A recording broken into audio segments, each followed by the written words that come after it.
We have breaking news coming from the Washington Post tonight about President Trump and Russia. John McCormick is senior writer for the Weekly Standard, and Karen Tumulty is a national political correspondent with the Washington Post, and she joins us. Karen, what is the Washington Post breaking?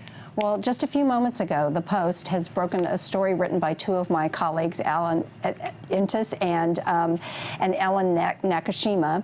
And basically what it says is that shortly after then FBI Director Comey revealed that there was an investigation into possible collusion between the Russians and the Trump campaign, that the president asked the Director of National Intelligence and the head of the National Security Agency to publicly deny that there was any evidence of collusion.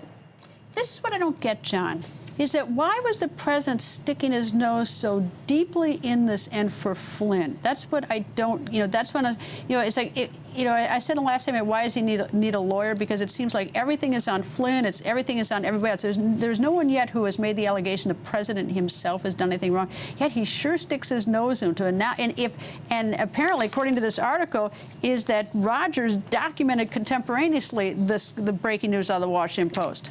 As for the loyalty to Flynn, I don't know.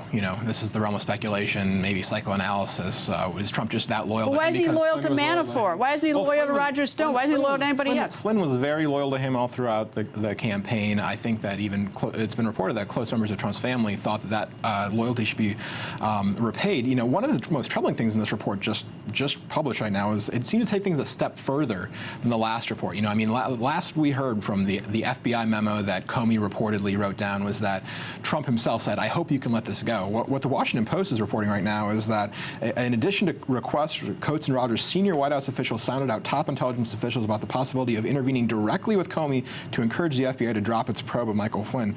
"Can we ask them to shut down the investigation? Are you able to assist in this matter?" One official said of the line of questioning from the White House. Now, again, this is just published right now, but this seems to go a step further than simply saying, "I hope it can go." It goes to the larger question in all of these stories, and it's really stark in this one by Adam and Ellen, is that the president either doesn't understand the boundaries between his power and that of the investigative agencies, or he doesn't care, that he just doesn't respect those boundaries. That may very well be true, that either doesn't know or doesn't care. But I still think it's like, why does he keep going out on a limb, making phone calls for Flynn? I think that's, I don't get that. And I'm big on the loyalty thing, but remember Lewandowski? I mean, he wasn't that loyal to him, and he fired him. I don't fully understand why the loyalty to Flynn. Because, well, in this case, though, I think that's suspicious. But in this case, the issue is whether there was collusion between anyone on his campaign and the Russians. So. Well, but the fact that he tries with, apparently, this is all, we don't know these facts for sure. These are all allegations floating around. We got to hear from Comey when he testifies. But you've got him going to Comey, you've got him going to Coates, you've got him going to Rogers, and we supposedly have contemporaneous notes with Comey, contemporaneous notes with Rogers, unknown about Coates. And he's awful busy doing that. It's a really, that takes some time. Why is he so busy? That's where I'm hung up.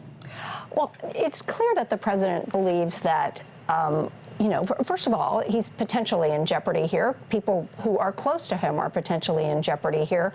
But he also has personalized this as basically questioning the entire legitimacy of his election.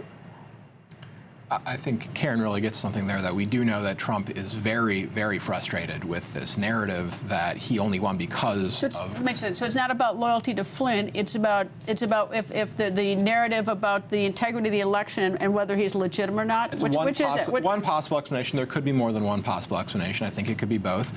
But we do know that he is very frustrated by any hint that he didn't win this fair and square. The power of his coalition. He talks about the electoral college map all the time, and so any hint that the Russians intervened and that handed him the election really missed him. I don't think that's true. Furthermore, I don't think that actually played a decisive role, but it really bothers him. We know that for a fact.